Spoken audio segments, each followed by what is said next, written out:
그러면 다시 진행을 부탁드리겠습니다. 네, 진행도 제가 하는 것이죠. 제가 실은 여기 김정현 선생님께 갈무리 그 출판사에 계신 편집자분께 진행을 제가 하고 싶다라고 말씀을 드렸었거든요.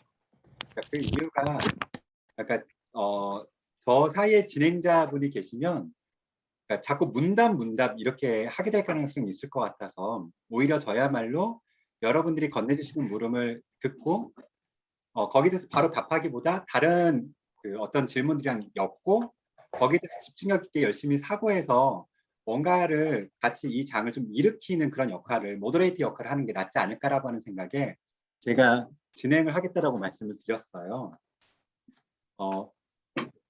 네네. 근데 이게 참 혹시 몇 분이라도 얼굴을 조금 더 보여주실 수 있으실 분이 계실까요? 그러니까 사람의 얼굴을 보고 얘기하는 것과 이건 사실 너무 큰 차이가 있어서요. 그러니까 지금부터 이야기를 나누고자 하는데 혹시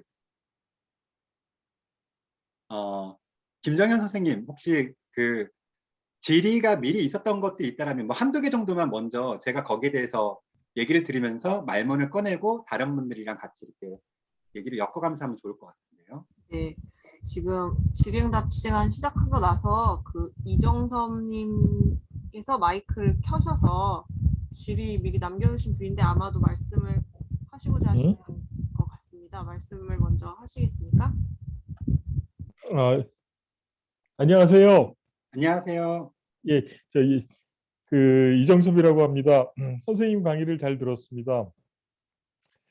근데 이제 선생님께서 이제 그 북토크와 도관이라고 그랬던 그 두 가지 개념을 이렇게 대비를 시켰는데 그 두 가지를 대비시켰을 때 북토크를 하려는 어떤 뭐라 그럴까 질적인 어떤 비약 일반적인 어떤 북토크와는 다른 어떤 도가니로서의 북토크를 말씀을 하시는 거니까는 여기서 무언가 이렇게 새로운 어떤 도약과 어떤 대화의 빌미들 그리고 어떤 새로운 창조들 뭐 선생님의 삶의 스타일이 그런 게 아닐까라는 그런 생각들이 들었어요. 근데 그런 생각들이 들면서 이제 제가 이렇게 항상 느끼는 것들인데 왜 이렇게 항상 우리는 그 모든 비유를 도관이라는 비유로 설명을 해야 되는가라는 것들이 좀 이렇게 좀 항상 이렇게 느꼈는데 제가 이제 뭐라 그럴까 그냥 무책임하게 살아서 그런지 몰라도 곰곰이 생각을 해보면 이제 선생님께서 많은 어려움들 그리고 이명박과 재난과 이런 여러 가지 10년도에 여러 가지 얘기들을 하셨는데 이제 그런 것들이 이제 분명히 하나의 도가니일 것들은 사실이지만은 그런데 이제 곰곰이 이제 인간이라는 게 지구에 태어나서 지구에서 생겨나고 지금까지 오면서 도관이 아닌 적이 있었는가라는 그런 생각들을 하게 돼요. 그러니까 각 시대마다 이제 각 시대에 겪었던 어떤 위기들이 있었고 그 시대마다 여러 가지 어려움들이 있었고 다만 이제 지금의 위기는 이제 우리가 감당해야 될 위기인 거고 그 속에서 이제 우리 자신의 삶을 창조해 나가는 것들이라는 생각이 드는데 그렇게 따진다면은 위기라는 것들이 재난일 수도 있고 도가니일 수도 있지만은 또 북토크로서의 어떤 창조의 계기일 수도 있고 어떤 항상 긍정적인 것들이 그 위기 속에서 싹틀 수 있는 어떤 것들일 수 있지 않을까라는 생각이 첫째 들었어요. 그래서 그 대화의 발단을 북토크와 도가니라고 그럴 때 도가니의 그 뜨겁고 뭐라 그럴까 어떻게 견디지 못하고 불만 가득한 그런 것들로만 갈 것들은 아니라 북토크라는 어떤 새로운 창조들 그리고 새로운 일면들 뭐 그런 것들이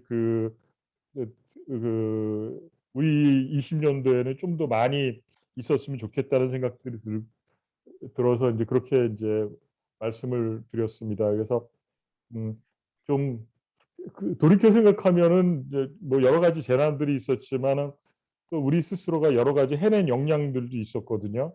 그리고 그런 부분들 속에서 그렇고, 그리고 이제 그렇게 했을 때 설령 이게 그 어떤 뭐 성공이나 이후에 어떤 우리가 원하는 대지라고 그럴 수 있는 곳에 정착한다는 보장은 전혀 없는 거죠. 설령 그렇다고 그래서 지금 삶을 도가니로서 살 수는 없다고 생각이 듭니다. 그러니까 이 과정 자체가 삶이라고 그런다면 이 지금 우리가 사는 이 뭐랄까 결론이 없고 여정으로서의 이 삶이 삶이라고 그런다면은 도가니로서만이 아니라 선생님께서 말씀하신 북토크로서 무언가 이렇게 종합해서 창조해내는 어떤 그런 식의 어떤 2020년도가 그 되면 어떨까? 그리고 그런 식의 담론들이 많이 대화가 되면 어떨까 해서 질문을 던졌습니다. 그러니까 도가니와 북토크 이 부분에 대해서 어떻게 생각을 하시는지. 네, 말이 울렸나? 네, 선생님 말씀 들어보니까요, 조금 다른 의미에서 도가니가 북토크의 적절한 비유는 아니겠다라고 하는 생각이 들었어요. 왜냐하면 도가니가 그 그릇 안에 무언가가 섞여서 가열 행위를 하면 그 원래 있는 것들이 형질이 바뀌어서 뒤섞일 수도 있는 거잖아요. 근데 제가 원하는 북토크가 그런 것일까 생각하면 그렇진 또 않구나라고 하는 생각이 들기도 합니다. 책을 쓰는 과정은 많이 어렵습니다. 책을 쓰는 제가 기쁨을 느끼는 장면은 딱 두 가지인 것 같거든요. 하나는 윤문 볼 때와 하나는 북토크 할 때. 그 앞까지는 다 버팀인 것 같아요. 근데 윤문을 볼 때는 내가 처음에 가졌던 그 맨 처음에 착상, 그리고 계속 사고를 거듭한 게 이런 식의 문장으로 나오는구나라고 하는 그 기쁨이 분명히 있거든요. 그러니까 나는 여기까지 썼어. 그러니까 내가 결국 사고할 수 있는 건 여기까지야 라고 해서 책을 내기 그 직전의 순간, 북토크의 기쁨은 정말 다른 건데요. 나는 선생님, 윤문이 뭐예요? 윤문이요, 네. 글을 다듬는 거예요. 근데 아, 네. 단순하게 다듬는 것이 아니라 글을 사실 저희들이, 그러니까 저는 그런 얘기하고 싶은데 1차적 글쓰기와 2차적 글쓰기가 있는 것 같아요. 그 문제에 대해서 평소 사고하고 있고 시간과 자료만 있으면 언제든지 써낼 수 있는 글이 있죠. 근데 실제 써내고 자기가 쓴 글을 다시 봐야지만 그때서야 보이는 사고, 그때서야 보이는 지점이 있거든요. 그러니까 저는 그걸 거듭하는 게 윤문이라고 생각을 해서, 윤문은 글을 매끄럽게 만든다 이런 것만이 아니라 쓰는 행위를 통해서 사고를 훨씬 더 깊이 갈 수 있는, 그 책을 내든 뭘 하든지 간에. 근데 그걸 할 때가 사실 제일 기쁘고요. 그 다음에 책이 나온 다음에 기쁨이라고 하는 건 나는 최대한 해서 냈는데 이걸 다른 식으로 읽는구나. 그래서 나로서는 완성시켜 놓은 게 이런 식으로 다시 깨져나가네 라고 하는 걸 느낄 때 기쁨이 있는데, 그 기쁨은 사실 북토크에서 느끼는 수밖에 없는 것 같거든요. 아니면 제 책을 읽고 누군가와 대화할 때. 그래서 책이라고 하는 그 작가에게 있어서 그 쓰는 과정, 내는 과정이 거의 대부분 다 조금 버티는 건데, 느낄 수 있는 두 차례 정말 하나가 중요한 게 북토크의 기쁨을 느낄 수가 있는데, 근데 그러기 위해서는 지금 이제 책이 아마 그 읽고서 오신 분들이 거의 없을 것 같아요. 왜냐하면 책이 지금 나온 지가 얼마 되지도 않았거든요. 그렇다면 지금 여러분들께는 미지의 책으로 대체 어떻게 북토크를 해야 할까라고 하는 고민 속에 일단은 제가 저의 2010년대를 얘기하다 보면 여기 계신 분들께도 나는 2012년도에 이랬는데, 후쿠시마 사태 일주기로부터 나는 그때 이런 느낌이었는데 라고 하는 거, 그 기억이 활성화된다면 거기서부터 우리는 같이 얘기할 거리를 얻게 되지 않을까? 그게 지금 이 2부 순서인 거죠. 근데 만약 그런 식으로 북토크가 진행된다면 그거는 아마 도가니와는 다를 것 같고요. 저는 오히려 그것을 직물이라고, 아까 잠깐 얘기했는데 직물이라고 표현해 보고 싶은데, 시줄과 날짜에 의해서 이런 것들이 교차했을 때 맨 처음부터 제가 이런 식의 디자인을 하려고 하는 것은 아니냐, 그 교차하다 보면 나오는, 우리가 그 과정 속에 있으나 그 과정이 이런 모습이구나라고 하는 걸 점점 알아가는 그런 종류의 그 시간이지 않을까라는 생각을 하게 됩니다. 네, 그래서 좋은 지적 감사드립니다, 선생님. 알겠습니다. 그러면 한마디 더 덧붙일게요. 네. 저는 그 2010년도에 그 가장 기억에 남는 거는 그 요리를 배우기 위해서 2년 동안 뉴질랜드에 갔던 거. 네. 예, 그러니까 그때는 이제 뭐라 그럴까 2010년대에는 그 진짜 전 세계를 여행 다니는 사람들이 되게 많이 늘어났던 것 같아요. 음. 전 개인적으로 그게 제일 많이 기억이 나요. 그때가 몇 년도였었어요? 2013년도였어요. 네. 2011년도에서 13년도 말에 왔나? 2011년도 초에 출발해서. 그러니까 저는 고맙습니다. 들어주셔서. 예전에 약간 선생님께도 여쭤보고 싶은 질문이긴 한데, 그러니까 아마 한국을 떠나 있는 외국에서 생활한다 하더라도 인터넷 등을 통한 여러 가지 매체를 통해서 한국 상황을 접하게 되잖아요. 예. 네, 그랬을 때 실제 외국 생활하는 그 생활 자체가 지장받는 경우도 생기는 것 같거든요. 그러니까 제가 그랬던 것 같아요. 아까 말씀드렸던 2008년도가 한국에서 촛불이 있었던 때였는데 정작 저기에 뭔가 가담할 수는 없는데 매일매일 당시 아고라가 있었죠. 다음에 그 아고라에서 오가는 논의 맨날 챙겨보느라고 당시 유학생을 하고 있었으나 그 연구 자체는 제대로 못하게 되거나 이런 상황. 더군다나 한국에서 마음에 안 드는 정권이거나 아니면 지금 진행되고 있는 저 사안이 너무나 나한테 중요하다라고 여겨지나 어차피 한국 사회에 있어도 나는 무기력해서 뭘 못했겠으나 더군다나 외국에 나가 있으면 뭔가 더 못하고 있다라고 하는 느낌. 그것 때문에 실제 떠나 있지만 떠나 있는 것은 아닌 상태가 되어버리는 이런 느낌들을 갖게 되긴 하는 것 같아요. 근데 역으로 그런 생각을 하면서 한국 사회에 속해 있으면서 가령 내적 망명을 하는 건 어떻게 가능할까 이런 생각도 가끔 하거든요. 왜 내 생각을 온통 지배하고 있는 게 나한테 매일매일 뉴스나 신문이 보여주는 그런 것들에 내 지금 정신력을 다 지금 빼앗기고 있는 거지. 왜 사람들하고 만나면 맨날 뭐 주식 얘기라든가 부동산 얘기라든가 왜 이런 것들에 노출되어서 내가 지금 가질 수 있는 시간과 정신적인 집중력이 분명히 그게 제한되어 있을 텐데 한국 사회에 주로 오가는 그런 중에 공론도 아닌 공론, 그러니까 공적인 것도 아닌데 그것이 거의 대부분 다 공론의 영역을 다 장악한 것들, 왜 그런 것들에 나는 계속 노출당하고 있어야 되는 거지? 라고 하는 생각을 역으로 하게 되기도 합니다. 이거 역시도 고민입니다. 저는. 맞아요. 절절하게 느낍니다. 네, 또 미선님이 손 들어주셔가지고요. 네. 말씀 좀 해볼까요? 네, 이렇게 손 들어도 되는 타이밍이었어요? 네, 선생님이 처음 시작하실 때요. 그 가슴이 답답하고 자기의 패배감과 어떻게 위로받지 못하는 마음을 2010년에 느끼셨잖아요. 그런가요? 네, 작가님? 네. 그래서 그거를 해결할 수 없음에 대한 그런 막막함과 그리고 울분이 자신의 건강을 해칠 수도 있다라는 생각, 그 생각이 들었는데 그것이 사실은 보상을 받았어요. 촛불혁명과 SNS를 통해서요. 그러니까는 기득권의 그 정보가 아닌 일반 다중지성들의 그 SNS를 통해서 그런 운동들을 통해서 보상을 받았기 때문에 한 5, 6년 뒤에 치유를 받았습니다. 그런데 지금 또 2020년상에 또 똑같은 상황이 벌어지고 있는데 이거는 더 처참하게 벌어지고 있어서 사실 SNS까지 그만두면서 내적 망명을 해야 되냐라는 생각이 들었지만 그것 또한 굉장히 한국 미래를 위해서는 어둡잖아요. 그래서 아직도 그 문제에 대해서 해결을 못했고 선생님은 어떻게 하셨는지 말씀을 안 해주셨던 것 같아요. 지금 꺼내주신 이 말씀에 대해서 혹시 다른 분들도 그러니까 가령 지금 2010년대에 이런 종류의 우울감, 무력감 겪었다. 하지만 5, 6년 뒤에 촛불혁명을 통해서 그것에 대한 보상을 받았다라고 하는 이 말씀에 대해 또 다른 생각을 갖고 계신 분들도 저는 계실 것 같아요. 네, 그리고 지금 시점에서 그 2016년이 기억되는 방식에 대해 지금 제가 아까 말씀드렸던 것과도 다른 방식으로 사고하시는 분들도 계실 것 같고요. 그래서 혹시 지금 이 등장한 논점, 즉 이명박 통치기와 2016년 그 촛불과 지금을 어떻게 이을 것인가, 이 세 점을 연결해 가지고 자기는 무엇이 떠오르는가에 대해서 혹시 대화에 나서 조금 더 거들어 주실 분이 계실까요? 근데 선생님 제가 첨가하고 싶은 건요. 지금 2020년 이 상황이 다시 2010년 그 상황으로 다시 돌아왔다는 거예요. 어떤 의미에서 그렇죠? 그러니까 정치적으로 보자면 지금 대선판이 돌아가고 있는데 부정적인 것이 보이는데도 사람들이 대의를 따르지 않고 대세를 따라가고 있는 거죠.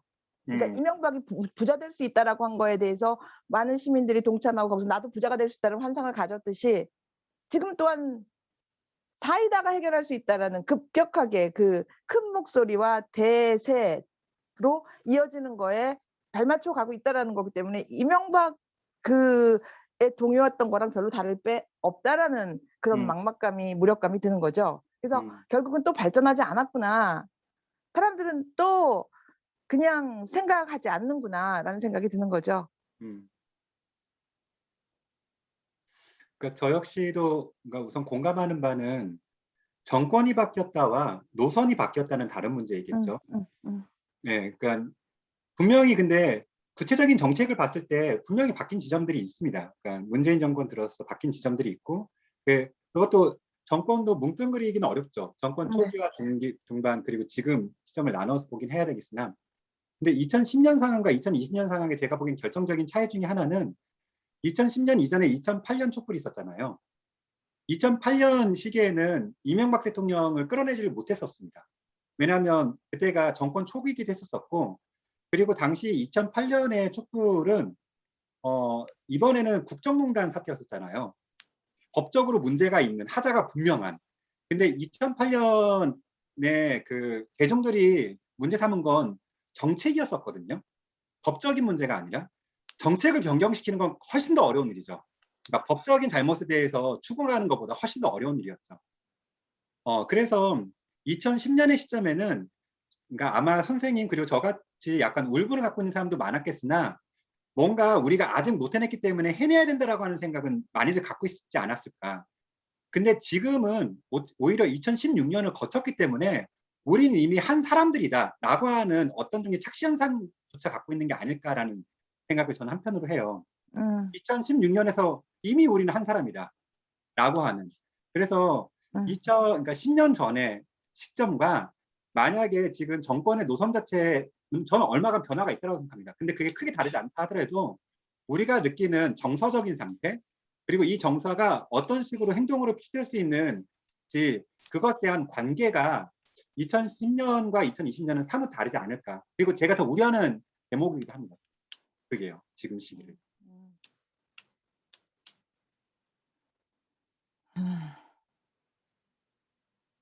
아니, 계속 제가 우려만 계속 얘기하는데요. 우려하려고 모인 건 아니고요. 아니, 그러니까 다들 우려하잖아요. 네. 그러니까 여기서 더 사고가 필요한 것 같거든요. 그냥 이게 걱정스럽다 해서 그치는 것이 아니라 그럼 여기서 어떻게 우리의 능력 범위 안에서라도 조금씩이라도 뭔가 바꿔갈 수 있는 걸 어디서 찾아야지? 안 그러면 우리가 바꿔야 될 현실은 너무나 거대하고 그게 거대하게 보이는 만큼 우리는 너무나 왜소한 존재가 되어서 그러면 그 현실에 대해서 우리는 그냥 방관하거나 아니면 우울해하는 수밖에 없는 것 같거든요. 근데 그래서, 선생님 저는 그 대안 정도가 기성 뉴스나 기성 정치인들이나 기성 작가들에 의존하는 게 아니라 정말 SNS의 그 순기능에 익숙해져야 되는 게 참 좋은 거라고 생각이 들어요. 왜냐하면 이 SNS의 다중이성들은 기득권이 아니거든요. 그리고 이해타산이 없거든요. 그리고 누구와도 결탁하지 않거든요. 그러니까 예를 들면 책을 낸다 손 치더라도 사실 출판사나 출판사 색깔이나 그런 것들을 무시할 수는 없잖아요, 선생님. 그렇기 때문에 저는 SNS를 통해서 사람들이 더 많이 확장세를 펴나가는 게 낫지 않을까 그런 생각이 듭니다. 그래서 그쪽으로 해결을 보면서 울분을 사실은 해결하는 경우가 많죠.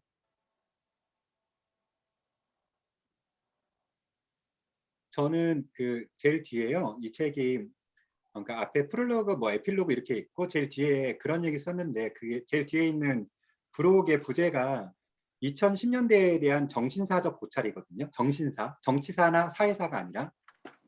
근데 2010년대에 정신사적으로 가장 중요한 사건은 저는 스마트폰이라고 생각을 하고 있어요. 개인적으로.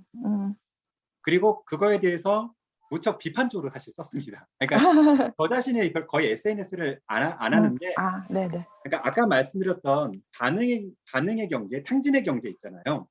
뭔가에 대해서 굉장히 반응할 거리들이 쉽게 주어지고 검지손가락의 움직임만으로 뭔가 내가 선택할 수 있는 세상이 있는 것처럼 하는 그런 착각들. 그러니까 거의 좋은 반응, 나쁜 반응까지를 포함해서 인간을 반응하는 동물로 만들어버리는 그런 효과가 크지 않을까. 그러니까 물론 이 안에 지금 제가 아는 친구들이 있어요. 이 친구들이 페이스북이라든가 여러 SNS를 통해서 자신의 고민 그리고 자신의 활동을 알려내는 것. 더군다나 지금 저희가 이렇게 만나고 있는 것도 비대면이잖아요. 그것이 갖고 있는 가능성에 대해서 무시할 생각 일절 없습니다. 아주 많은 걸 배우고 있고 저도 그 능력을 2020년대에 더 키워야 된다고 생각을 하고 있습니다. 근데 또 한편 굉장히 사람들을 어느 한 곳에 뿌리내도록 하는 게 아니라 활강하는 사람들로 표면을 그냥 미끄러져 다니는 사람들로 만들어버리는 그런 효과. 혹은 제가 이 책에 그런 표현을 썼는데요. 상자인간의 양떼화 현상이라는 표현을 썼거든요. 그러니까 마치 스마트폰을 통해서 굉장히 많은 세계와 접속할 수 있는 것처럼 보이지만 스마트폰의 그 비좁은 화면 속으로 들어가서 사람들이 상자 속에 있다. 근데 그 상자가 그냥 우르르 아까 말씀하셨던 대의가 아니라 대세에 의해서 몰려다니는 현상. 이런 것들이 지금 인간이 인류사적으로 봤을 때 전혀 없이 움직이는 집단의 어떤 움직임의 현상이 아닐까라는 생각이 들어요. 그러니까 다 고립되어 있는데 우르르 몰려다니는. 그래서 이거는 저는 굉장히 이제 비관적으로 봤었을 때의 양상인 거고요. 물론 그렇지 않은 지점도 저는 있으리라고 생각합니다. 네, 그럼 또 다양한 분들 이야기를 들어보면 좋으니까요. 사전 질문 주신 분 중에 그 송성민님 혹시 지금 방에 계신지요? 직접 말씀하시겠습니까?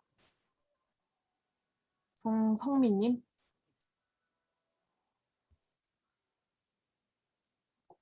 안 계신가요? 그러면 김항조님 계신가요? 혹시 어떤 질문이었는지 읽어봐 주시면 안 계셔도 네. 그걸 저희가 일단 송성민님께서는 앞으로 20대 청춘들에게 묻고 싶은 질문이 있는지 물어보셨고요. 그리고 김항조님께서는 잠깐 일 줄 알고 분주히 살던 시간 휴식을 가지려 했죠. 길어지면서 생기를 잃게 되고 뭘 해야 할지 방향을 잃었습니다. 나이도 너무 많고 어떻게 살아야 할까요? 이렇게 좀 조언을 구하는 질문들을 두 분 해주셔가지고 먼저 좀 말씀을 들어보려고 했습니다. 지금 여기 화면에 등장하신 분들이 20대 분들은 안 계신 것 같아요. 근데 정말 우리가 이 질문에 대해서 어떻게 답할 수 있을까요? 저희가 과연 답을 할 수가 있을까요? 그러니까 20대 청춘이 그렇죠. 어떻게 살아야 할까요? 라고 하는. 그러니까 저는 지금 아무래도 이제 대학에 있다 보니까 더 많이 그 볼거리이 있는데요. 일단 청춘이 아니잖아요. 청춘이 삶의 시간에서 봄날 같은 시기가 20대이기 때문에 청춘이라고 부르나 지금 20대가 과연 청춘으로 살고 있는지 잘 모르겠고요. 그리고 우리가 그러니까 제가 이제 40대거든요. 근데 제가 20대들이랑 같은 시공간에 있다 하더라도 저는 다른 시대를 살고 있다고 생각을 해요. 그러니까 20대들이 지금 아마 대학을 졸업해서 대학을 안 가는 친구들도 있고요. 대학을 졸업한다 한들 평생 평균적으로 직종을 한 20번 이상 바꿔야 될 것 같거든요. 지금 제가 보기에는. 앞으로 사회 변동이 엄청나게 지금 심화될 거니까. 아마 제 연령대의 평균은 뭐 한 7, 8차례 정도 되지 않을까요? 그리고 더군다나 기후위기의 시대인 거잖아요. 그리고 이 20대들의 삶이 스마트폰이 너무나 그냥 어렸을 때부터 있는, 그리고 너무나 많은 사람들이 그냥 콘크리트 회색지대 속에서 어린 삶을 거쳤던 사람들이 갖는 어떤 감각, 그리고 지금 이 시대에 대해서 느끼는 실감, 이게 제가 그 사람이랑 같은 시공간에 있다 하더라도 너무나 양상이 다를 것이기에 우리가 같은 시공간에 있어도 같은 시대를 산다라고는 얘기하기 어려울 테고, 그래서 제가 더 어떤 시대를 먼저 살았기 때문에 건네줄 수 있는 얘기는 그다지 없는 것 같아요. 역으로 지금 아까 얘기했던 현실 문제랑 연결시킨다면 우리가 보는 뉴스에는 20대를 위한 현실은 하나도 안 나오잖아요. 그래서 지금의 더군다나 격동하는 시대 속에서는 세대가 곧 어떤 의미에서는 계급이기 때문에 자신의 계급이익에 충실하기 좀 전 바라고 싶어요. 그러니까 왜 한국에서는 기후 정치가 부상하지 않는지, 이것이야말로 전 지금 20대들, 10대들에게 있어서 가장 중요한 어떤 정치적인 안건이 되어야 된다고 생각을 하는데, 왜 공정 문제에 대해서 한국에서 논의될 때 이런 식으로 입시 비리 문제라든가 이런 식의 수준에서만 우리는 논의될까? 그러니까 막대한 지금 그 현재 한국에서 그러니까 60대, 70대가 이제까지 없었던 한국 사회의 가장 큰 부를 갖고 있는 세대예요. 그 부에 상속 문제가 이제 등장하는 세대이고 그 상속과 직결되어 있는 사람들이 지금 20대거든요. 그러면 그 상속 문제에 대해서 자신들한테 어떻게 조금 더 유리하게 그걸 만들 것인가라든가 이런 식으로 공정 문제라고 했을 때도 그것이 뻗어나가야 되는 여지가 너무 많은 것 같은데 근데 절대로 기성의 미디어가 그런 문제까지 그렇게 관심 갖지는 않겠죠. 왜냐하면 그들은 누리고 있는 세대의 시선으로 만들어질 테니까요. 그래서 20대가 자신들의 세대 이익에 훨씬 더 조금 철저해졌으면 좋겠다. 그리고 그걸 위한 정치를 만들 때 그런 감각을 공유할 수 있는 다른 세대의 사람들이랑 여러 상상력을 발휘했으면 좋겠다. 그리고 그러면 저도 정말 함께하고 싶습니다. 그게 제가 뭐 건네고 싶은 말이라기보다 저 역시도 20대들한테 호소하고 싶은 얘기이기도 합니다. 네, 또 채팅창에 문희님께서 질문 주셨는데요. 직접 말씀하시겠습니까? 아, 2013년이요? 네, 마이크 켜신. 네, 안녕, 윤여희. 네, 안녕. 안녕하세요. 네. 저는 한 12분 좀 늦게 들어왔어요. 근데 제가 들어왔을 때 들렸던 말이었는데, 10시가 2013년엔 개인적으로 프레시한 인터뷰 외에 그 어떤 저작이나 글을 남기지 못했다고 했는데, 그래서 저는 13년이 좀 궁금해졌어요. 왜 그때 개인적으로 바빴나? 아니면 왜 글을 남기지 못했을까? 그런 생각 해봤고, 그러니까 2013년이라는 시간이 우리에겐 후쿠시마 충격 이후 2014년 재난 사이에 있는 시간대거든요. 그리고 저는 2013년을 좀 기억하고 있는 것들이 있어요. 그 방글라데시에서 어떤 대형 의류 산업체 건물에서 굉장히 많은 노동자들이 붕괴 사고로 사실 목숨을 잃었던 해고, 미싱 노동 하시던 사람들이. 네네네네, 그렇죠. 그래서 그거는 우리의 경제 산업을 이끌었던 1960년대, 70년대에 사실은 그 모습이 재현되었던, 비극이 재현되었던 모습이기도 했는데, 그랬던 거고, 북한에서 그 개성공단이 그 폐쇄되고 막 그런 여러 가지 부침이 있었던 해이기도 했었어요. 그래서 저는 그런 기억 속으로 2013년을 기억하고 있는데, 2011년과 2014년 재난 사이에 2013년을 좀 사과하고 싶었고, 그래서 왜 그때 글을 못 썼는지 그냥 듣고 싶었어요. 이야기 나누고 싶었어요. 네, 감사합니다. 그러니까 2013년은 일단 저한테는 이명박 정권이 계속 이어지던 시기 그리고 그해 말에 아마 대선이 있었겠죠. 네, 그러니까 뭔가 마음을 먹는데 해도 잘 안 된다라고 하는 느낌이 있었던 것 같아요. 근데 그건 사실 이명박 정권 때만이 아니고요. 노무현 정권 때도 전 그랬었습니다. 그러니까 그때 평택에 미군 기지 지어진 거라든가 새만금이라든가 전 당시 한미 FTA 반대했는데요. 그런 관여했던 모든 운동에서 다 잘 안 된 것은 이미 노무현 정권 때 그 경험을 했었기 때문에요. 근데 이명박 정권 때는 그런 문제가 참사의 양상으로 나타났잖아요. 그러니까 용산도 그렇고 그리고 쌍용자동차도 그렇고 그러니까 가서 그러니까 이렇게 너무 선열이 난자하게 이렇게 사람을 때리는 장면으로 직접적으로 나타난 건 너무 그러니까 충격적이었는데 아무튼 그런 상황이 반복적으로 일어나는데 계속 뭔가 못하는 그래서 약간 써서 뭐하나 이런 생각이 한편 들기도 했었고요. 글을 쓴들 왜냐하면 지금도 그런 생각은 있습니다. 왜 제가 지금 이 쓴 그러니까 글을 써서 신문에 써서 만날 수 있는 사람이 한 500명 될까요? 책을 써서 뭐 한 1000명 되겠네요. 책을 써서 만날 수 있는 사람도 한 1000명 뭐 된다고 했을 때 제가 어차피 이런 문제의식 갖고 만날 수 있는 분들은 이런 문제의식에 대해서 공감해 주시는 분들일 거잖아요.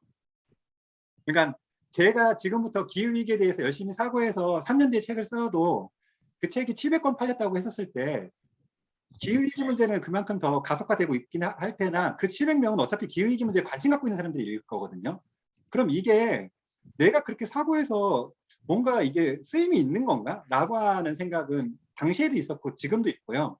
근데 당시에는 이제 그런 생각이 이명박 정권 속에서 더 좀 많이 좀 심해졌던 때이기도 하죠. 그리고 또 하나는 그 전에 제가 저기 마추픽추를 가려고 2013년도에 오얀따이tam보라는 데를 갔었거든요. 마추픽추 들어가기 바로 앞 도시예요.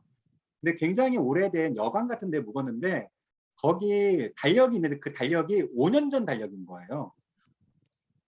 그래서 그걸 보면서 그때가 그 박근혜 씨 아까 그때가 그 저기 이명박이 등장했던 시기잖아요. 이명박 정권이. 아 근데 그냥 그걸 보니까 아 시간은 이렇게도 가기는 하는구나라고 하는 생각이 들기도 했었어요. 그러니까 그래서 뭔가 훨씬 더 호흡이 긴 작업을 해야 되나 이런 식으로 글을 써내는 것보다 이것조차도 어떤 의미에서는 나를 조금 소진시키는 반응일 수도 있는 거고 특히 그러니까 사회비평적인 글들이요. 그래서 그거랑은 좀 다르게 사고하려면 지금 계속 관성적으로 쓰던 이런 것들은 일단 멈추고 좀 안 써야 된다라고 하는 생각을 했어요. 그리고 안 써야지만 안에서 고양되는 것들이 그래도 조금이라도 생겨서 퍼낼 만한 자원들이 있을 텐데 그 전에 많이 글을 쓴 것도 아닌데 그냥 글을 한 2, 3년 정도 쓰다 보니까 글 쓸 게 잘 모르겠더라고요. 글쓰기 위해서는 그리고 감정이 필요한데 그 감정이 너무 메마르는 거예요. 감정적인 글을 쓰니까요. 재석 동지. 네. 그래서 감정에 대해서만 한 말씀 더 드리면요. 아직 이 책을 안 보셨겠지만 이 책은 사실 제가 사회학자이긴 하나 사회학자이라기보다 아무튼 사회학과에 있어요. 사회학과를 졸업했어요. 근데 감정에 충실한 글쓰기였습니다. 저한테는요. 근데 감정은 전 굉장히 소중하게 사용해야 되는 거라고 생각해요. 그러니까 사실 아까 그 반응의 경제라고 할 때 우리한테 뻔한 감정들을 익숙한 방식으로 자극하는 우린 경제 상황에 놓여 있습니다. 사회적인 현상들이 다 그런 거고요. 야, 너 지금 슬퍼해. 야, 너 지금 화내. 라고 하는 식으로 콕콕 찌르는 그런 감정의 계기들에 우린 무수하게 둘러싸여서 소중한 감정을 빼앗기듯이 쓰고 있거든요. 소비하고 있는 거죠. 그런 식으로요. 근데 글 쓸 때 사실 중요한 것이 감정선을 잡는 것인데 그 감정선을 잡기 위해서는 이 글이 누구를 향해서 가다 할 것인지에 대한 그 인물에 대한 상이 필요하거든요. 글을 쓰다 보면은 그 상이 처음에는 조금 분명한 경우도 있고요. 그리고 글을 쓰다가 그 상이 늘어가는 경우도 있죠. 그러면 분명 그건 좋은 글이 되는 것 같더라고요. 그러니까 처음에는 한 사람을 위해서 글을 쓰다가 그렇게 가다려고 하는, 즉 내 감정을 추동하는 인물이 여러 사람으로 늘어나게 되면, 내 머릿속에 가상의 독자가 늘어나게 되면 그러면 감정도 더 복잡해지고 사고도 조금 더 복잡해지는 것 같거든요. 그래서 우리의 감정은 우리의 사고만큼이나 혹은 우리의 사고를 위해서만큼이나 너무나 소중한 것인데 혹시 우리가 우리의 감정을 지금 탕진시키고 있는 건 아닌지 방전하고 있는 건 아닌지 라고 하는 것도 하나의 질문으로 여쭤보고 싶어요. 네, 또 채팅창에 희정리 김님께서 카메라 못 켜신다고 하시면서요. 지난 10년간 저에게 가장 강력한 순간은 페미니즘 리부트였습니다. 인종 계급 문제와 더불어 강력하게 부각된 젠더 이슈의 등장에 대한 선생님의 생각이 궁금합니다. 평가나 비판, 전망 등 어떠한 의견도 좋습니다. 이렇게 의견 남겨주셨습니다. 혹시 저 목소리로라도 카메라 안 켜시더라도 이걸 혹시 말씀을 꺼내주실 분께서 좀 말씀을 더 나눠주실 수 있을까요? 안녕하세요, 선생님. 네네. 네, 제가 질문을 드렸는데요. 카메라 얼굴을 못 보여드려서 죄송합니다. 네. 페미니즘 리부트 우리 다 알고 있죠. 그 강력한 순간을 접하면서 저는 여성이면서 당사자성으로부터 비롯된 어떤 새로운 세상이 열리는 듯한 기분이 들었어요. 그래서 열심히 공부하고 할 수 있는 실천을 해오던 와중에 이제 근래에 되게 그 어떤 여성 살해 기사가 하루가 멀다 하고 나오잖아요. 그런 기사들뿐만 아니라 이제 여성들에게 가해지는 다양한 폭력들이 뭐 언론뿐만 아니라 제가 실제로 본 경우를 포함해서도 자주 보게 되는데 그러면서 생긴 감정이 분노 그 자체거든요. 그 분노가 마음에 너무 많이 쌓이다 보니까 좀 힘들어요. 근데 선생님이 지금 방금 전에 감정이 굉장히 중요하다고 하셨잖아요. 근데 제 감정을 그렇게 분노하는 데만 쓰고 싶지 않은데 사회학을 공부하시는 선생님께서는 지금 제가 여태까지 얘기한 그런 상황들을 어떻게 보고 계신지 궁금해서 질문했습니다. 네. 아까 제가 제일 처음에 말씀드렸는데, 그러니까 지금 1990년대 잡지를 읽고 있어요. 그걸로 책을 써야 하는데, 선생님 죄송합니다. 제가 그 질문에 대해서 페미니즘의 리부트란 말을 좀 더 설명을 해주시면 좋겠어요. 네, 그러면 혹시 질의해 주신 분께서 네. 거기서 부연해 주실 수 있으실까요? 그야말로 말 그대로 리부트입니다. 그 페미니즘이 한국에서 그 기존의 그 올드한 세대들이 쭉 유지해왔던 그 페미니즘의 흐름에서 지금 20, 30대가 그 새롭게 페미니즘을 재해석하고 자기네 운동으로 받아들인 흐름으로 저는 알고 있습니다. 그러면 올드 제너레이션이 했던 거랑 다른 식으로 페미니즘을 해석하고 받아들인다는 건가요? 그런 것 같아요. 네, 근데 리가 붙어갖고 저는 그 페미니즘 책 쪽을 안 읽어갖고 그 용어가 좀 생소해서 여쭙습니다. 네. 네. 그 1990년대 잡지를 읽고 있는데, 그러니까 그 내용 정리할 때, 그러니까 당시 뭐 여성 이론 포함해가지고 여러 여성 잡지가 있잖아요. 그래서 그때 잡지들에 나오는 그러니까 당대mil정에도 사실 관련된 특집들이 있었었고, 그때 만약에 지금 리부트라고 한다면 그때가 지금 리부트 되기에 앞선 한 세대 앞이겠죠. 그때는 가부장성의 문제라든가 국가주의의 문제, 식민주의의 문제, 그러니까 이런 식으로 일단 지식인들에 의해서 만들어지는 담론들이 확실히 많았던 것 같아요. 2010년대에는 그거보다는 관계 폭력이라고 하는 식으로 경험자들에 의해서 만들어지는 담론들, 그러니까 그게 아마 전과 지금, 그러니까 세대적으로 봤을 때도 그렇고, 그리고 그런 그러니까 논의를 전개하는 사람들의 사회적 배경이 좀 달라진 지점이 아닌가라고 하는 생각이 들기도 해요. 아까 제가 난민 문제 말씀드렸잖아요. 근데 난민 문제든 혹은 여성 문제든 문제라고 할 때 어떤 종류의 착시 현상을 우리한테 주는 것 같아요. 저는 그러니까 문제라고 하면 땡땡 문제라고 할 때 마치 그 안에는 소유격이 빠져 있는 것처럼 느껴져요. 사람들한테. 난민 문제는 난민의 문제거나 아니면 주격, 난민이 일으키는 문제처럼. 여성 문제라고 할 때도 여성의 문제거나 여성이 일으키는 문제처럼 들려질 여지가 있습니다. 장애인 문제도 사실은 장애인이 일으키는 문제가 아니라 장애인과 비장애인 사이의 문제인 것이죠. 그래서 그런 관점에서 보았을 때 1990년대에 여성 문제가 거론되는 방식과 지금 여성 문제가 거론되는 방식, 즉 여성 문제가 여성의 문제이거나 아니면 여성이 유발하는 문제가 아닌 방식으로 과연 2010년대에 얼마 만이 논의가 됐을까?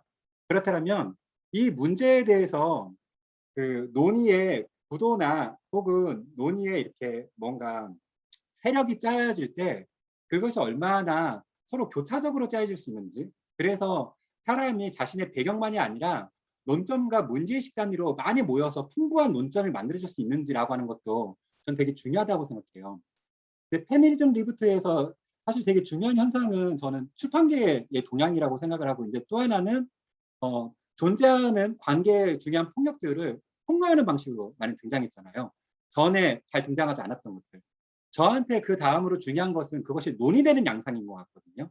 근데 논의되는 양상에서는 과연 이것이 지금 현재 그 어떤 젠더 간의 서로 간의 간극 구도를 지금 현재 어떻게 얼마만큼 넘어서고 있지라고 하는 건 제가 가문에서이기도 하고요. 제가 잘 모르겠습니다. 그 대목은요. 그러니까 저한테 관심 있는 대목은 전에 비해서 문제가 드러났다. 이 드러난 논의를 누구를 곁으로 삼아서 어떻게 지금 같이 얘기할 수 있지라고 하는 게 이전과 좀 달라져야 되는 대목일 텐데, 왜냐하면 90년대 페미니즘 논의가 주로 조금 지식인들에 의해서 많이 주도되어 왔다고 한다면 지금은 경험자, 생활자, 그리고 세대도 많이 달라진 상태에서 논의가 전개되고 있잖아요.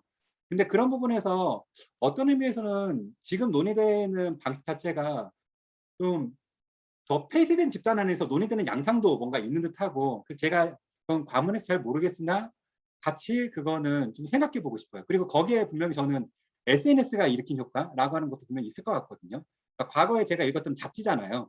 근데 잡지가 아니라 그런 논의가 어느 공간에서 이루어지는지 전 잘 모르겠는데, 왜냐하면 그것이 집단 동조화 현상을 만드는 툴이 될 수 있기 때문에, 온라인을 매개로 한 누군가의 만남이라고 하는 게. 그래서 이거는 좀 달리 이 논의를 누구를 곁을 두고 누구를 상대로 두고 얘기하는가라고 하는 그 대목에 대해서는 여기 오히려 더 알고 계신 분들에 대해서 알고 계신 분들이 말씀을 좀 꺼내 주셨으면 좋겠어요. 네, 그럼 또 발언하실 분 말씀해 주시면 될 것 같습니다. 선생님 제 말씀 온라인에 들리나요? 네, 네. 들립니다. 말씀 들리나요? 네, 들립니다. 네. 예. 이은혜 선생님 오랜만입니다. 조정환이에요. 네, 안녕하세요, 선생님. 예. 지금 서울에 올라와가지고 도서관에 있다가 지금 바깥에서 요 강의를 듣고 있어가지고 부득이하게 마스크를 끼고 이렇게 얘기를 하게 되었습니다. 양해해 주시기 바랍니다. 이 원고를 아주 오래전에 읽었던 것 같은데요. 이 원고를 읽으면서 제 경험하고 굉장히 겹치는 부분이 많아가지고 흥미를 느꼈었습니다. 저도 이제 2011년 후쿠시마 사건을 겪으면서 거기에 대한 응답으로 2012년에 후쿠시마가 우리한테 무엇을 생각하게 하는지 후쿠시마에서 부는 바람이라고 하는 책을 엮어낸 적이 있고, 그 다음에 2014년부터 16년 사이에 장기적인 항쟁기간을 겪으면서 2017년에 그걸 민주주의의 절대화가 필요하다는 관점에서 절대민주주의를 출판한 적이 있고요. 2019년에서 20년간의 경험은 조금 저하고는 엇갈렸던 것 같은데 정은 혐오와 깝반의 문법으로 출발을 했는데, 이게 저로서는 이제 촛불 이후의 상황에 대한 정리였거든요. 그래서 그 유사한 경로를 밟아온 책이어서 흥미를 갖고 읽었었는데, 오늘 말씀을 듣고 보니까 한두 가지 이제 제가 좀 드릴 말씀이 생기는 것 같아요. 그게 2014년부터 16년 사이의 세월호 집회와 촛불 집회에 대한 정리를 우리가 어떻게 할 거냐라고 하는 문제인 것 같은데요. 지금 국가라고 하는 어떤 장치 혹은 단위에 대한 나중의 입장이 아까 내적 망명으로까지 표현을 하셨는데, 이게 이제 거리를 완전히 두는 방식이겠고 또 참여를 해가지고 국가를 장악하는 방식이 있을 터인데, 우리가 그것과는 다른 제3의 길을 생각해 본다면은 국가하고 너무 거리를 두지 않으면서도 국가하고 동화되지 않는, 그러면서도 국가를 다중의 삶의 어떤 정진을 위한 그러한 도구로 이용할 수 있는 방법이 없겠는가 하는 문제의식으로 저는 그 이후의 시간을 정리해 나가고 있습니다. 섭정이라고 하는, 다중섭정이라는 개념으로 생각을 해 나가고 있는데, 그 점에 대해서 조금 더 말씀을 드리고 싶어요. 예를 들어서 이제 윤석열에 대한 뉴스가 우리의 그 어떤 시간을 많이 잡아먹는 걸로 나타난다고 했을 때, 윤석열이라고 하는 한 인격의 의미가 우리에게 무엇인가? 잠깐만요.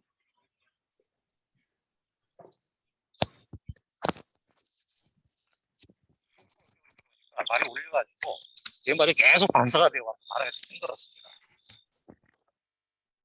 윤석열이라고 하는 인물을 우리 경험을 할 때에 그냥 반복되는 그런 잡다한 이야기로 겪지 않고 이거를 2016년 그 촛불의 한 국면에 대한 사회적 토론으로 지켜볼 수 있다는 생각이 들거든요. 왜냐하면 윤석열 인물도 그 당시에는 박근혜를 탄핵하고 구속시키는 데 있어서 한 축을 담당했던 인물이기 때문에 촛불의 일부라고 생각을 합니다. 그래서 지금 윤석열에 대한 여러 가지 토론들은 사실상 2016년 촛불이 무엇이었고 그것의 한계가 무엇이었는가, 문제점이 무엇이었는가에 대한 사회적 성찰 과정의 일부라고 저는 생각을 합니다.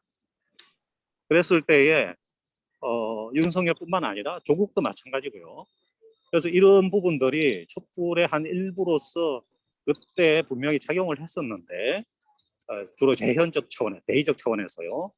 이것들이 지금 와서 지난 1, 2년간을 경과하면서 상당히 많은 부분들 속살이 드러나고 이제 그 한계가 보여지고 그 한계가 드러나는 방식의 일상에서 아주 구체적인 방식으로 자기 자신의 삶이라거나 가족 문제라거나 뭐 이런 것까지 다 포함한 모든 것들이 다 드러나는 방식으로 우리에게 펼쳐짐으로써 사실상 우리 자신이 어떻게 살아야 되고 공적인 것을 우리가 어떻게 구축을 해야 되고 또 다중 자신은 어떤 식의 어떤 조직화라거나 연결망을 구축할 수가 있을 것인가라는 그런 문제를 성찰하는 데 있어서 적극적으로 바라본다면 좋은 장을 제공하고 있는 게 아닌가 그런 생각을 하게 됩니다.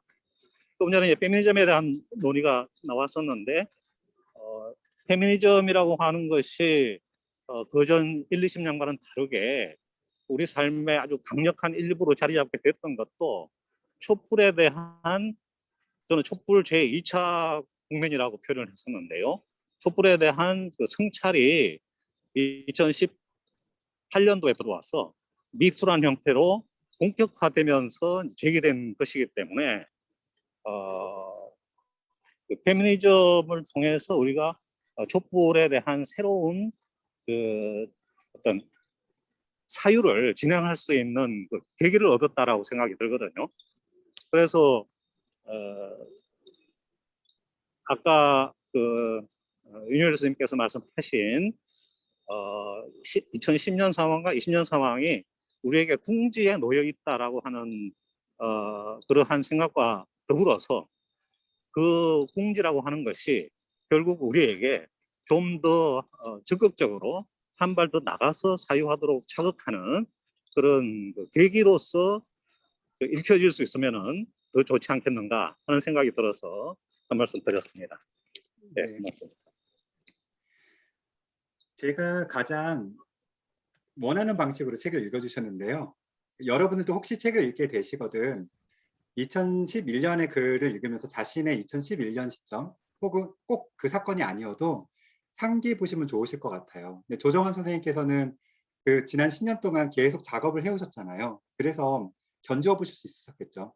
하지만 책을 내시지 않으셨더라도 자신의 어떠한 기록이 어딘가에 남아있을 테고 최소한 기억이 남아있을 테니까 그것과 견주어서 읽어보시면 좋을 것 같고요.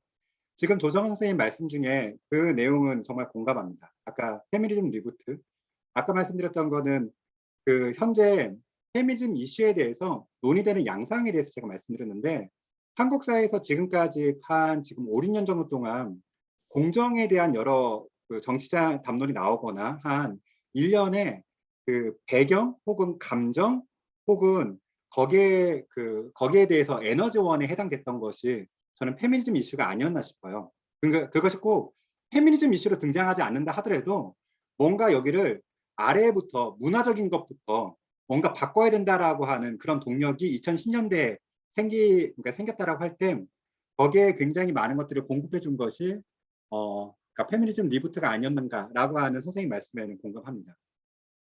그리고 촛불에 대한 얘기는요. 만약에 지금 촛불에 대해서 좀 정리를 한다면 그 정리는 항상 지금을 위한 정리잖아요. 팬데믹 상황에서 그럼 촛불을 어떻게 정리할 것인지를 한번 사고해 보도록 해보죠. 그때 촛불 상황에서 이게 나라냐라고 하는 그런 사람들의 문구가 나왔었죠. 그리고 우리가 주인이다. 이것이 민주주의다라고 하는 말이 나왔죠. 그러면 그 민주주의, 당시 촛불에서의 그 국가, 역할을 맡아야 될 그 국가는 지금 팬데믹 상황에서는 대체 무엇인지, 그때 그 외쳐졌던 민주주의는 지금 기능할 수 있는 것인지, 이런 식의 질문이 가능할 것 같은데요. 저는 어떤 의미에서는 지금 팬데믹 문제도 그렇고 기후위기 문제는 민주주의가 감당하기 어려운 문제라고 생각을 합니다. 왜냐하면 민주주의라고 하는 것이 성인 중심으로 해서 그 사회 안에서 시민권을 가진 사람들에 의한 결정이잖아요. 기후위기 문제도 그렇고 팬데믹 문제도 그렇고 이거는 다 미래 세대와의 문제입니다. 그러니까 지금 보이지 않는 존재들을 사고할 수 있는 것인지의 문제이고요. 기후위기 문제도 그렇고 팬데믹 문제도 그렇고 일국적인 문제가 아닙니다. 엮여져 있는 문제입니다. 따라서 우리 안의 결정만으로 정리가 될 수가 당연히 없는 것이겠죠. 그것이 효과를 보려면. 그렇다면 그 민주주의가 미래까지를 사고할 수 있는, 지금 보이지 않는 시민까지 그 민주주의 의식이 심화될 수 있는지라든가, 아니면 우리의 민주주의적인 작동이 그 주변에 있는 인국들 그리고 세계 정치 수준에서 어떤 의미를 갖는지, 이런 식으로 민주주의에 대한 의식이 심화될 여지가 돌아가서 2016년 촛불에서 그런 뭔가 사고의 자원을 발견할 수 있을 것인가? 혹은 그 이후의 시점에서 그걸 개발해 왔는가? 이런 식의 질문이 전 가능할 것 같아요. 그러니까 과거에 있는 그 시점을 그 과거와 대면하는 이유가 지금 현재 무엇을 할 것인가와 관련됐다고 봤을 때. 또 하나는 국가인데요. 저는 국가 역할이 앞으로 굉장히 중요해질 거라고 생각을 합니다. 왜냐하면 팬데믹 상황에서, 그리고 기후위기 상황이 비상사태의 상황이고, 이 비상사태의 상황에서 제일 중요한 건 자원 배분의 문제거든요. 그러니까 한 사회에서 만인의 생활을 보장하기 위해서 기본적으로 필요한 자원은 어떻게 생산되는지, 어떻게 공급되는지, 어떻게 유통되고 어떻게 분배되는지, 이런 것들을 기업이나 아니면 시장 질서에 맡겨놓을 수 있는지. 실제 우리가 2019년도 말과 2020년도 초에 겪었던 일들이 그거였거든요.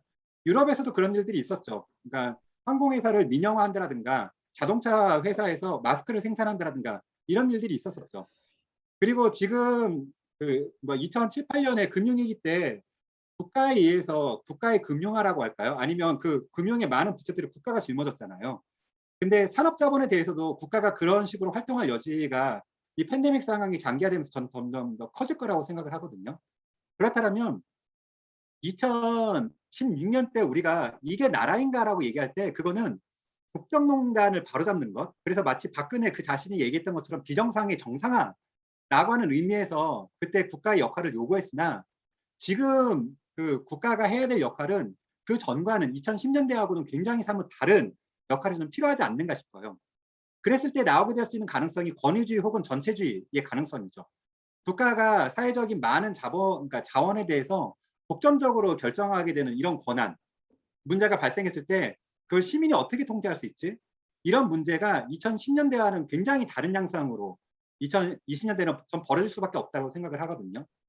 그렇다면 2016년을 거치면서 우리가 다시 되찾았다고 생각하는 그 민주주의, 우리가 바로잡았다고 생각하는 그 국가 기능이라고 하는 게 팬데믹적 상황에서 지금 제대로 작동할 수 있을까?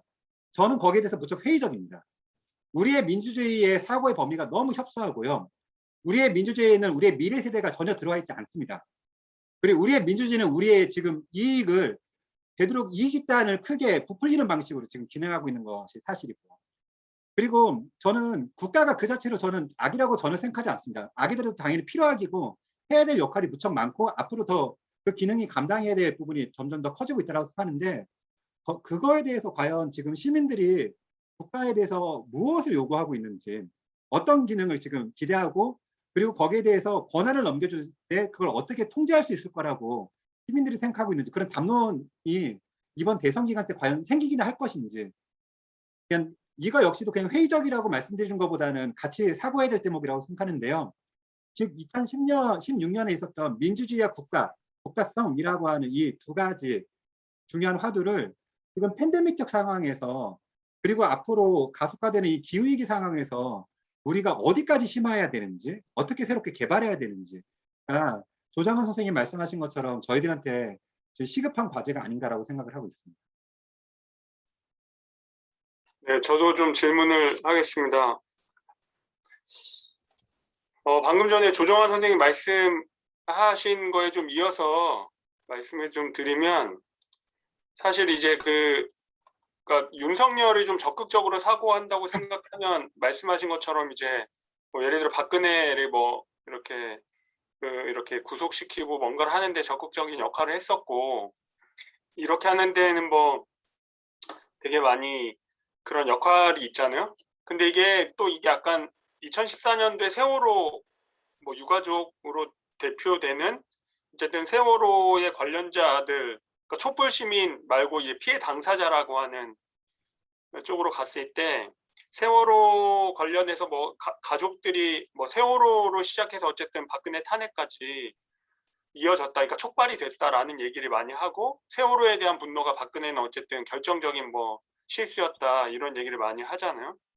그러면 세월호 유가족이 계속 이제 촛불에 계속 앞장섰고 굉장히 뭔가 잔다르크처럼 굉장히 앞장서는 모습들이 보이고 했었는데, 그러니까 윤석열도 어쨌든 그 시대 그때 상황에서는 어쨌든 뭐 박근혜를 구속시키고 하는 상황이었다라고 한다면, 세월호 유가족들도 어떤 형태로든 그 당시에 앞장서고 뭔가를 책임지는 주체적인 형태, 그리고 뭐 아들 딸을 잃은 뭐 내지는 희생자를 잃은 가족을 잃은 어쨌든 당사자로서 섰는데, 근데 2021년 지금에 와서 생각을 해보면 그러한 형태가 다, 그러니까 그 사람들은 지금까지 그 상황들을 유지하고 뭔가 싸우고 그렇게 하고 있나? 그 상황들이 왜, 그러면 윤석열은 지금 이제 대통령, 뭐 그 다음에 이제 문재인 정권 들어서 검찰총장이 되고, 그리고 이제 지금 어쨌든 대통령 후보로 나오고, 그러니까 꿀을 빠는 형태로만 가는 것이 아닌가. 결국 이제 촉발이나 어떠한 것들을 시켰는데, 그 촉발시킨 그 상황에 계속 뭔가를 함께 시민들과 견인하고 이야기하고 계속 토론하고 뭔가 진상규명을 하고 책임자 처벌을 하는 형태로 가기보다는, 그렇게 촉발됐던 그 2014년에 그 당장 내 발이 그 어떤 발등이 뜨거웠던 상황보다는 오히려 그 뒤에서 말하자면 이제는 뭔가 뭘 하는지도 모르는 그런 상황, 그리고 뭔가 지금 오늘도 뭐 4.16 연대 보니까 계속 뭐 진상규명 책임자 처벌을 위한 서명을 뭐 다시 시작한다, 뭐 이런 형태의 또 하든 그거를 또 이제 뭐 운동을 전 국민 운동을 하겠다 뭐 이렇게 하는데, 그러니까 이런 어떤 형태로 언제까지 이게 약간 시민들을 호도하고, 그리고 이런 형태의, 그럼 그거는 그때 당시의 역할로 봐야 하는가, 우리가 그때 당시에 윤석열의 역할과 그때 당시에 세월호 유가족들의 역할이었던가? 그럼 그거를 이제 촉발하고 자기네는 그냥 이렇게 뭘 하는지도 모르게 역사 속으로 그냥 사라져버리고 무책임하게 있으면 되는 건가? 라고 하는 형태의 질문을 좀 던져보고 싶습니다. 네, 일단 윤석열에 대해서는 지금 윤석열에 대해서 사과하기는 저희 시간이 좀 아까운 것 같습니다. 세월호에 대해서만 말씀을 드리고 싶습니다. 저는요, 저희가 아까 그런 말씀 드렸던 것 같은데 재난의 막간극을 살고 있다고 생각해요. 재난은 우리의 사회 구조가 생산하는 것이기 때문에 과거의 재난이 있었고 미래 재난이 뭔지를 모르지만 올 거라고 생각합니다. 우리 사회는 참사도 생산합니다. 물론 지난번 그러니까 세월호 참사 같은 경우에는 사회 구조적이라고 얘기하기보다 그러니까 그거만큼이나 그 안에서 단지 그러니까 사람에 의해서 저지러진 잘못들이 너무나 많은 일이긴 했지만요. 그러면 우리는 재난의 막간극을 살고 있는 사람으로서 다음 재난을 회피하기 위해서 어떻게 해야 되나, 할 수 있는 게 별로 없습니다. 왜냐하면 다음 재난이 뭐가 될지 모르니까요. 하지만 지난 재난에 대해서는 할 수 있는 게 있습니다. 그건 뭐가 있었는지 우리가 알고 있으니까요. 만약에 지금 질문해 주신 제 친구인 용훈의 질문을 받아서 질문으로 만들어 본다면, 세월호 참사의 세월호 사태의 끝은 과연 무엇이죠? 아마 그것은 유족들이 집으로 돌아가는 것, 뭐 이런 건 아니었겠죠. 아마 진상규명이었던 것 같아요. 왜냐하면 이 사건이 사회적 사건이었기 때문에. 그래서 그 분들에게 합당한 보상이 이루어지거나 가족적 수준에서 머무는 것이 아니라 사회적인 진실이 규명되어야 된다라고 하는 것이 아마 한동안 우리가 공감했던, 공유했던 이 사태를 그냥 과거지사로서 방치하는 것이 아니라 우리 스스로가 종지부를 낸다라고 했을 때 그 의미이지 않았을까 싶어요. 그 기준에 비춰본다면 아직 이 사건은 끝나지 않은 사건이죠. 방치되고 있는 사건이 어느덧 되어버렸죠. 근데 세월호 참사가 방치되었기 때문에 저는 그 이후에 다른 참사들도 다른 재난들도 되게 많이 방치되고 있다고 생각을 하거든요.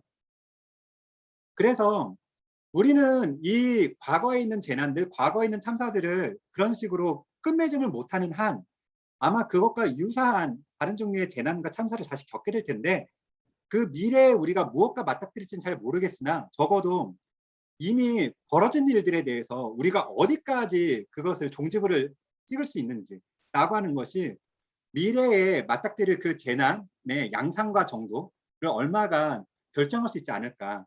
그런 의미에서 무언가 사건들의 사건으로 생각하는 것. 즉 세월호라고 하는 사건을 그 이후에 이루어진 많은 참사들의 참사로 생각해서 그걸 여전히 뭔가 지금 용원 씨처럼 붙들고 있는 거 전 무척 중요하다고 생각해요. 안 그러면 그 시간은 굉장히 여러 겹으로 흘러가게 되잖아요. 근데 제일 위에서 미디어가 제공해주는 하루 화내고 하루 웃어버리면 되는 그 빠른 시간에 우리가 휩쓸려갈 가능성이 있겠죠.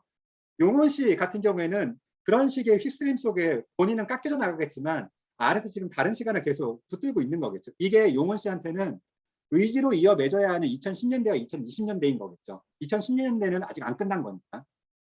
근데 그랬을 때 그 다음 과제는 그런 것일 텐데요. 우리 일개 시민이 이거는 그냥 방향을 설정하는 문제가 아니라 실제 사람들이 힘을 규합하는 문제인 거잖아요. 그리고 방법을 찾아내야 되는 문제인 거잖아요. 그럼 그걸 어떻게 할 것인가? 그래서 이 자체가 너무나 큰 문제인데 그럼 우리가 할 수 있는 건 뭐지? 우리가 붙들 수 있는 현실 혹은 그 현실을 바꿔내기 위한 계기는 무엇이지? 여기서 저는 필요한 것이 곁이 아닌가 싶거든요. 옆에 있는 사람. 저도 지금 답은 없어요. 근데 가령 이 어둠 속에 모닥불이 있다고 생각을 해보세요. 그 어둠이 언제까지 갈지는 잘 몰라요. 근데 일단 사람들은 이거는 김대성님의 그 대표소의 문학을 읽어보시면 더 좋을 것 같은데요. 그러니까 사람들이 일단 자기도 너무 지금 울분에 차 있고 그런 뭔가 자기의 이야기를 들어줄 사람도 필요하기 때문에 불이 어느 곳에서 그러니까 추운 밤이 있다라고 한다면 모일 수 있겠죠. 그 모닥불 곁으로. 모닥불 곁으로 모여서 곁에 있다라고 보면 얘기하다 보면 뭔가 생기는 분위기가 있을 수가 있겠죠. 근데 그 불로 지금의 어둠을 다 밝힐 수는 없겠죠. 근데 그 불로 뭔가 견디고 있다 보면은 어쩌면 새벽이 올 수도 있겠죠. 근데 새벽이 오지 않는다 하더라도 그 한 명이 자신을 지키기 위해서 필요한 것이 곁과 모닥불이지 않을까 싶거든요. 그 모닥불이라고 하는 건 뭔가 사회적으로 엄청난 영향력을 주는 그런 조직을 만들 이런 거 이전에 자기를 지금 뭔가 그러니까 축소시키지 않고 박탈당하지 않고 지킬 수 있게끔 하는 그런 작은 곁들을 만들어내는 거라고 생각해요. 그게 만약에 SNS를 통해서 가능하다면 그건 SNS의 좋은 기능인 거겠죠. 지금 저도 답할 수 없는데 적어도 이런 걸 묻고자 하는 사람들이 있으니까 그 묻고자 하는 사람들과 그 곁을 만드는 게 전 무척 중요하다고 생각합니다. 2011년도에 아까 전에 그 쓰신 글 중에 무기력한 까닭은 김복수를 그러니까 무기력한 까닭에 김복수를 생각했다 이런 표현이 나오는데 네. 그러면은 그 여희쌤이 생각하는 김복수는 어쨌든 내가 할 수 있는 방식을 그냥 하는 거 그리고 글을 계속 남기는 거라고 생각을 하시는 거죠?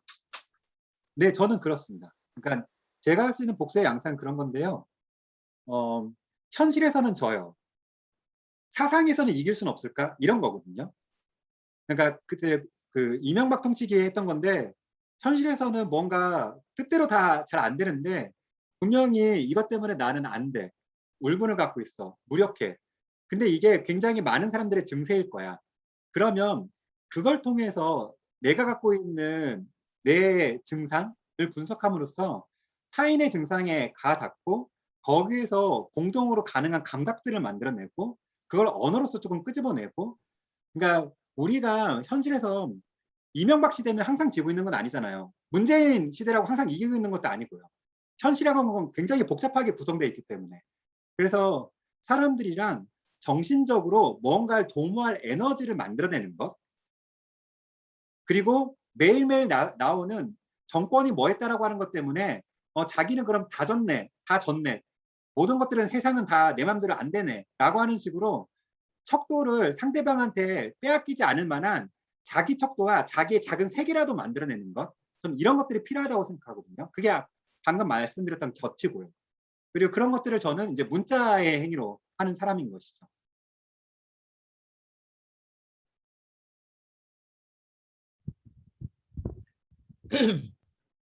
어떤 본격적인 토론이 시작되려는 기운이 느껴지는데 이제 시간이 다 되어서요. 좀 아쉽다는 생각이 듭니다. 아무래도 마무리를 해야 될 것 같습니다. 네, 그러면 마무리를 해볼까요? 네. 저 앞으로 지금 남은 이야기들은 앞으로 독립책방들이나 다양한 이제 모임들에서 북토크 계속 계획하고 계시다고 들었습니다. 그런 부분들 좀 소개해 주시면서 마지막으로 강연자님, 저자님 이야기 듣고 마무리하도록 하겠습니다. 네, 아직 뭐 일정을 확실하게 정한 곳은 없는데요. 제가 지금 제주에 살고 있어서 제주에 있는 책방, 그리고 알고 있는 서울에 있는 책방, 아마 그 여기 추천사를 고병건 노명우 선생님이 써주셨어요. 노명우 선생님은 니은 서점이라고 하는 서점을 하고 계시거든요. 그 선생님이 계신 곳이라든가 하게 될 것 같아요. 근데 이 책이 뭐 어떤 책인지 잘 모르실 테니 마지막은 제가 낭독으로 해도 될까요? 괜찮으시면요. 네. 낭독으로 하겠습니다. 아, 네. 낭독하고요. 멋있게 저는 사라지도록 하겠습니다. 네, 그리고 낭독하시고 사라지신다고요? 네네. 아, 네. 네, 알겠습니다. 네, 그리고 이제부터 그 명절인데요. 오늘부터네요. 근데 지금 혹시라도 정말 그 손에 쥐고 계신 분들한테는 이게 명절과 조금이라도 같이 보내는 시간이었으면 좋겠다는 생각이 들어요. 그러니까 그런 생각하는데 제가 글을 한 편 쓸 때 시간이 많이 걸리겠죠. 몇 날 며칠 걸릴 텐데 그게 한 사람의 시선을 거쳐가는 동안 그 사람의 시선을 붙잡고 있을 수 있는 시간은 기껏해서 30분밖에 안 되잖아요. 그러니까 한 장을 그 사람이 읽을 때. 그럼 30분 안에 그 사람한테 그 사람의 눈을 통해서 그 사람의 뇌에 이르기까지 그 사람의 마음에 닿기까지 어떤 사건을 일으켜야 될까라고 하는 것을 언어를 짓는 사람은 고민하게 됩니다. 근데 실제 그 사건이 일어나는지는 저는 알 수 없는 일이죠. 근데 다음에 어떤 분을 제가 뵐 수 있다라면, 그러니까 읽고서 그 사건의 경험을 하신 분들이랑 얘기를 나눠본다라면 그거는 이 책을 위해서 바쳤던 10년 전체는 아니겠으나 상당히 긴 시간이 저한테는 굉장히 값진 선물로 좀 돌아오는 그런 체험이 될 거라고 생각해요. 그래서 저랑 그분이 저는 쓰고 읽은 사람으로서 그분을 읽은 사람으로서 즉 동등하게 같이 읽는 사람으로서 대등하게 얘기를 나눌 수 있는 기회가 오기를 바라고 있습니다. 마지막으로 그냥 이 책이 어떤 책이었는지에 대해서 낭독을 하고 마무리하도록 하겠습니다. 나도 그런 글을 쓰고 싶었다. 읽고 있으면 흐트러져 있던 인상들이 가지런히 배열되어 혼란스럽던 현실의 모습이 질서를 잡아가는 글. 문장이 거듭될수록 논리를 더해 읽는 자에게 문제의 체계가 잡혀가는 글. 적확한 인식을 돕는 분석력과 표현력. 내게도 그런 능력이 있기를 바랬다. 하지만 쓰는 자로서 나의 자질이란 언어로 사이와 관계할 때 혼돈을 느끼는 것이다. 나의 의지란 복잡한 정신을 유지하며 정신적 난국을 증언하는 것이다. 나의 용기란 그 과정에서의 흔들림을 인정하고 계속 인정하는 것이다. 내가 잘 쓸 수 있는 것이란 왜 못 쓰는지를 되는 데까지 쓰는 것이다. 나는 주저하고 있다면 주저하기에 주저한다고 썼다. 그 주저를 피해가지 않으려고 노력했다. 답에 이르지 못하더라도 자신의 고민을 소재 삼아 물음을 형상화하고 싶었다. 힘 닿는 데까지 언어와의 교감을 통해 아니한 공감을 깨고 타인에게 실감으로 가다할 표현에 다가가고 싶었다. 깨진 유리 조각들처럼 날카롭고 위험한 단상들의 파편을 문장들로 흩뿌리고 싶었다. 이 책은 알리는 책이 아니다. 묻고 되묻는 책이다. 네, 이상 말씀 들어주셔서 감사합니다. 다음에 어느 자리에선가 뵙겠습니다. 감사합니다. 고맙습니다. 안녕히 가세요. 좋습니다.